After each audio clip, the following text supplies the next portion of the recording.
and warm up. So, and then storage tank maintenance. We as a company, we always recommend, again, annual inspections at the very minimum, or at least every 2 years if the chemical is not that bad. Drain and open your manholes to inspect, flush and remove any solids. Don't wait for a big issue to happen. Preventive maintenance is always easier than reactive maintenance. And we always recommend side manways and new tanks if you can get that, and full bottom drains as well, because those are the easiest to handle and clean. Yeah, a full bottom drain will just make it that much easier to drain and rinse a tank versus a tank with your discharge nozzle is 4 inches off the bottom, or there's a standpipe. Those are always good if it's in the budget, and if you are looking at tanks, those are always good things to add in. Yeah.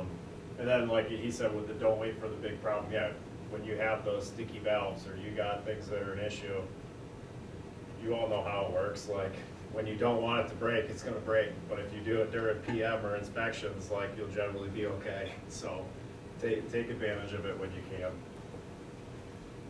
Any questions so far? Yeah, anybody got real burners? Come on. All right, so now we'll get into the global harmonized system. So like I said before, you have your 16 sections on your safety data sheet. All 16 sections are the same. That wasn't always the case with the MSDSs. Those were more personalized. Then we had the classification changes. Labels, the new requirement, again, those diamond pictograms, they should draw your attention right away. So those are the main things to look for if you're looking at it quickly. And there is a disagreement between fire marshals and OSHA on the classification changes. If you scan through it all, I think the next. Yeah, because the warning numbers were reversed during that whole transition, and they wanted to make it simpler, but in my opinion, they made it a little bit more confusing. Yeah. So yeah, changes made to make these SDSs similar. It's a global system, like I said. There's more information in each section than there were before, and you should always be updating your safety data sheet book. I know you guys have like a drive share that you're able to access and look through them. Whoever is in charge of that should be updating that relatively frequently. I'd say annually. Do that. We internally, we have a couple physical copies of SDS books throughout the plant, and then we also put it on our computers for our guys to look at. So if they're in the control room looking over a batch, they can pull up something if they wanted to read it. Yep. Yep. And then you have something similar where it's on your drive and there might be some physical copies throughout. Yep. And then also with like our lab, we have a separate SDS book in there that has all the reagents in it, and then we also have that on the computer as well. Yep. So here are just some nice pictures of the 16 sections that you have. Like I said, 1 is identification. 4 is always first aid measurements, so that's a good one to review. I'd say 4 and 6 and 7 are probably the most important as an operator to go through. Yep, even 8. Yep, 8 as well. So here's the confusing part, and this is the part where the fire marshals and OSHA had their disagreement. So the label ratings are inverted. So the old system meant 1 was the best, 4 is the worst. However, in the newer system, 1 is the worst, 4 is the best. Like I said, this has led to a lot of confusion, not only during training, but just in general. You'll see some of those ratings that he's talking about for the new SDS. Should be under hazard statements. Yeah, right on the front page where it'll say category 2, category 3. That's reversed of, the old MSDSs and then the NFPAs and the HMIS diamonds, because those are still the same. So your hazard diamonds that you see, so those are the NFPA signs with the blue, yellow, red, and white. Those have not changed. So those are still the way they always have been. But with these hazard categories, those are flipped where 1 is actually the worst. 4 is the least. Yep, and these are all the pictograms that are available. So like I said, both our chemicals have the irritant and the corrosive. But if you had a sulfur dioxide safety data sheet, it might have a few other ones on there compared to this. And back to that one question we had, that, you know, these are just general warning signs. You know, the actual details of, is it a category 1 or is it a category 4? Like, those are gonna be in your SDS further down and in those additional sections. The main thing these do, these don't tell you the individual hazards, they just say, hey, pay attention. That's really the main thing with these pictograms. Yep. So then, the hazardous material identification system, or what Mike said, the NFPA there, uses a scale of 0 to 4, just like the pictograms. And again, 0 is the safest with this, 4 is gonna be your most dangerous rating.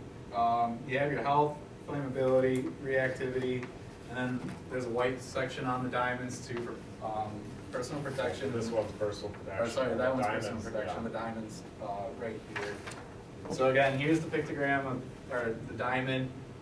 In our facility, we have boards outside of every plant that have these diamonds for every chemical that's inside that particular part of the plant. And then on the storage tanks themselves, we have the chemical specific one on there. So that way then, say there is an accident that happens, our fire department can come in, might need some binoculars, but they could safely look and see what hazards are on site before they enter it. Might change their strategy on how to, you know, overcome the fire or whatever event happened there. Yep. So the white special hazard, this would tell you if it's gonna be reactive with water, if it's acid or base. You know, if you see nothing there, then it's okay for that particular section. There's no special hazard. Yep, so this one, there are some hazards, but not for that one particular spot. And then another good thing is when you have this stuff set out, we internally as a company, we do an annual meeting with our local fire department. We walk them through our facilities, so that way then they're aware of the floor plan of the facilities, but then they also know exactly where the hazards are, what tank is what. And it's just a good practice to go over. And fire guys are always looking for training, so it helps both of ourselves. Yeah, it's nothing, you know, you may have your fire chief, or there's, you know, standards that they have to do, but it's not required that the whole crew comes down and checks out your facility. But we found, I think, and some of the feedback from this morning's class is that that's not a bad idea. That gives everybody on the department feedback and ideas of, again, the facility, the layout, what to expect, and how to handle things if anything were to happen. Yep, and we don't do it annually, but this past summer we did have MEMA. Yeah, MEMA, and then our county's hazmat response team. They did training for a rail car leak. They actually did it for if the rail car was filled with like a poisonous gas or something. We have acids in our rail cars, but they wanted to use that as an opportunity, so they set up, they have real rail cars to, you know, quote unquote, react to. So that was kind of cool, and it gave them a chance, because they don't get chances very often to go to a real live site, at least in our area, to do things like that. So they use it for training, and then also too, you get to know the people who could be hopefully not having to help you out, but could be helping you out one day. So that's always good too. And I just felt bad because it was in the summer and it was during one of the hot weeks, so it was like 95 degrees. Guys were putting on like Tyvek suits. They're like full, I think it was a step further than like the scubas or the whatever, their self-contained breathing apparatuses there. They had all that stuff, it was nuts. So pretty wild, but it's always good where, again, you know, do internally what you want, but reaching out to them is not a bad thing. And this is This is just more for your hazard material identification. Again, just another program or thing out there. But this one's similar to where like the NFPA's, the fire diamonds, you know, 4 is serious, 0 is not. This one's just more visually, it shows you personal protection for each one. But really the standard ones that you guys are dealing with are gonna be the SDS sheet.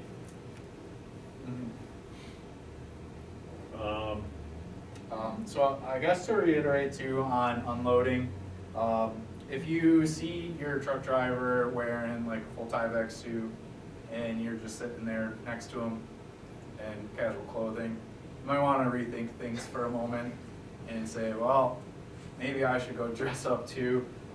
Or wait till the driver's done unloading and then you can, you can catch up on life and what's going on. Yeah.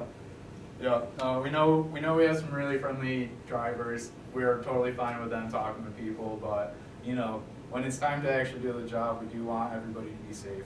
Yep. And again, more for yourself too. Like, yeah, they have all the gear. If you don't, yeah, go to the front of the truck or wait till they're done, then you can talk to them.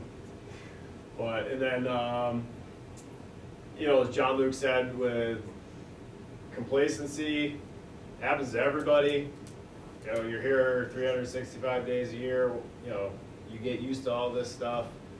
You do get complacent, but you always got to keep in mind that, you know, again, these are chemicals.